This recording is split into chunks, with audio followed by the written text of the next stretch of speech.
Greetings and congratulations to all of you who are receiving your degrees today. Excuse me, it's going to make noise.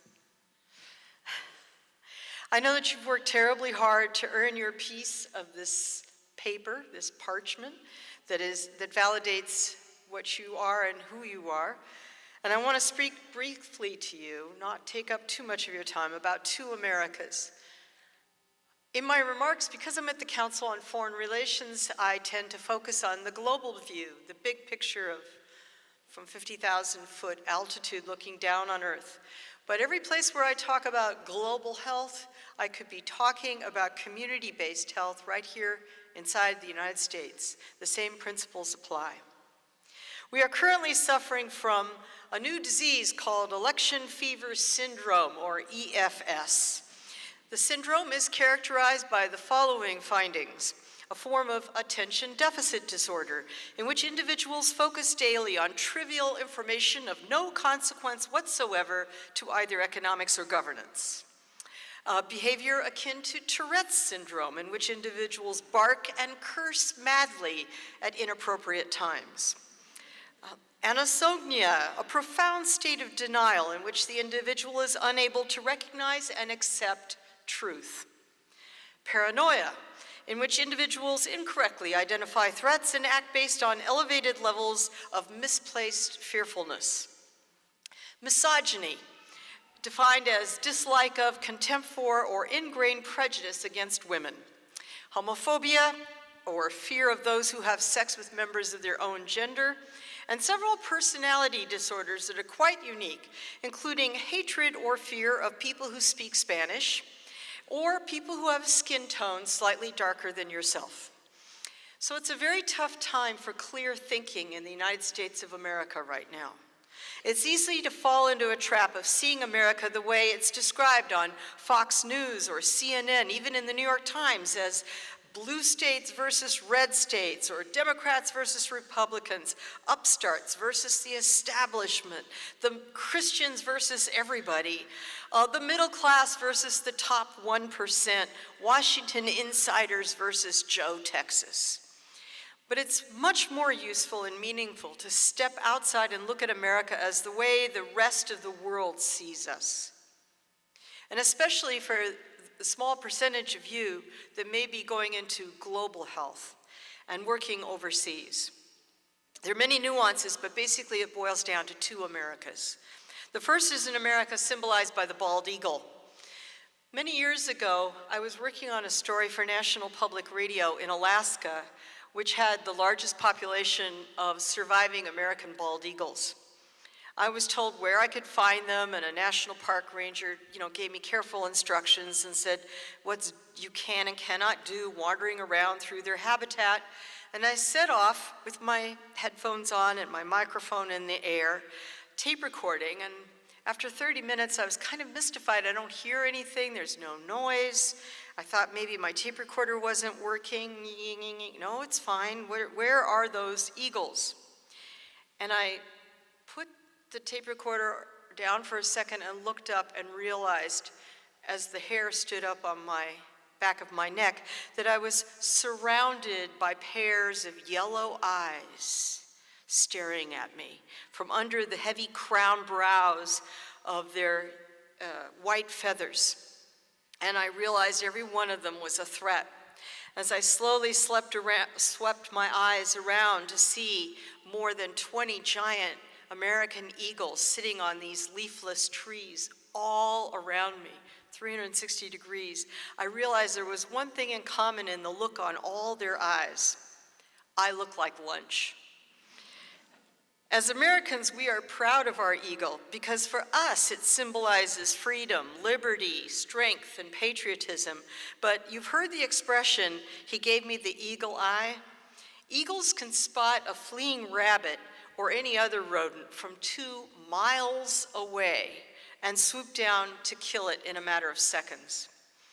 The American eagle seems terrifying to many people in the world. It's an icon of supreme power, ruthless militarism, swooping drones, dropping bombs, giant corporations sucking resources out of poor countries, and loud, rude throngs throngs of plump tourists shouting, "Do you speak English?"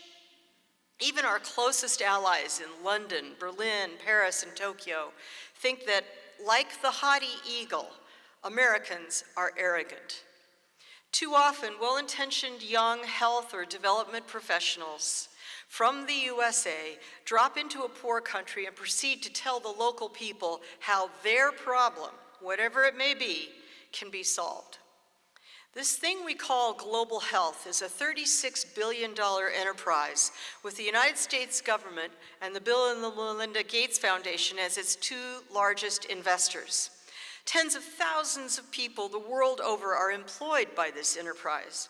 And in many poor countries, especially in sub-Saharan Africa and South Asia, the local dependency on foreign money and expertise is so overwhelming that there is very little local control. That same can be said for many American Indian reservations in the United States and communities of poverty all over the United States. Several ministries of health in Africa count on foreigners, especially the USA, for more than half of their annual budgets. And the biggest complaints I hear from such countries and their ministers of health, including one I was meeting with just an hour ago. First, Americans don't listen. They come in bullying into town and tell us what to do. Second, your money skews our services, all too often concentrating on problems you want us to address, not on the top issues that face our people. And there's so many non-governmental organizations, college programs, foreign government entities, and foundations swarming all over our country that we barely have time to do anything but fill out your forms and answer your questions. As one minister of health told me, I don't even know who most of the foreign groups are that are meddling in the health of my people. Here on the home front, Americans are very confused. A new survey from the Pew Institute finds that half of polled Americans are against globalization. They think America should retreat from the world economy, and because it's costing U.S. jobs. That perception is held by 65% of people who say they support Donald Trump for president. They want us to pull out of the world, abandon all trade treaties, end NAFTA, and retreat into an American cocoon. Remarkably, Bernie Sanders supporters share that view. They also think trade deals are a bad thing. They want to bring jobs back to America and stop all trade that involves workers getting lower pay overseas to do jobs they think Americans should do. But at the same time, most Americans, 72%, say in surveys that they are proud that America is the #1 economy in the world and the #1 military power of the world, and they're proud of it. And these perspectives are a little frightening for the practitioners of public health. Why? First of all, the #1 cause of poor health, especially for children, is poverty. And the #1 way families get out of poverty is for the parents to get good jobs. Lousy pay in one country may be a great income in another country. Banning all U.S. companies from employing workers in foreign countries and bringing those jobs home to America is not only a pipe dream, but it dooms the people in the poor world to permanent poverty and its associated poor health. America is indeed the #1 economy in the world and the #1 military power. But here's where the rhetoric of the moment is wildly wrong. We aren't sort of or a little bit #1 in both cases. We are by far. Last year, the gross domestic product of the world was $75 trillion, and the U.S. GDP was $18 trillion, meaning about 20% of all the money in the world is right here in the USA. And the U.S. military is not just big or bigger or the biggest, it is way larger. Last year, the U.S. military had a troop strength and budget 1,000 times larger than the next biggest military in the world. In fact, the U.S. military is larger than all the rest of the world's militaries combined. So tell that to the next person who tries to convince you that America is weak. So let's turn to the other America, the one that you graduates, I'm proud to say, are part of. The United States government and its people are the most generous in the world. On a per capita basis, the Scandinavians, especially Norway, give much more. They give about 1% of their GDP for overseas health and development programs. And that's fabulous, and our government could give more. But in real dollar terms, combining all sources of US government, Bill and Melinda Gates Foundation, private charities, tithing in churches, personal donations made from people like you here today, that adds up to more than half of the entire $36 billion nut for health spending in 2015. So America and its citizens can claim a fair amount of credit for the spectacular changes in the world. Since 2000, the number of children dying of malaria in the world has plummeted by 60%.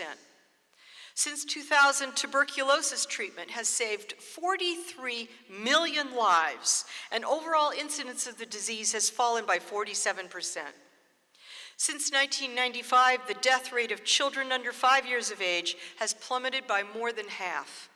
And the numbers of people dying of AIDS each year has fallen by about 45% since 2005, thanks to provision of life-sparing medicines.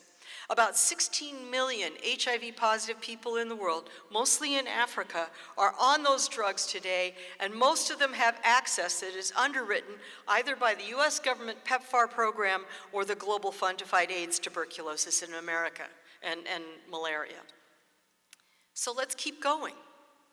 Get out there and join the worldwide army of public health advocates. But those of you who are among the graduates here, who are actually Americans, please do so carefully. Please listen and learn from local wisdom. Don't preach, don't lecture, don't act like an American know-it-all. And tell your fellow Americans here on the home front to be proud of what their tax dollars are doing to save lives. Don't let political lies go unchallenged. Learn to roll with the punches if you go overseas. A lot of people in the world are angry with America right now.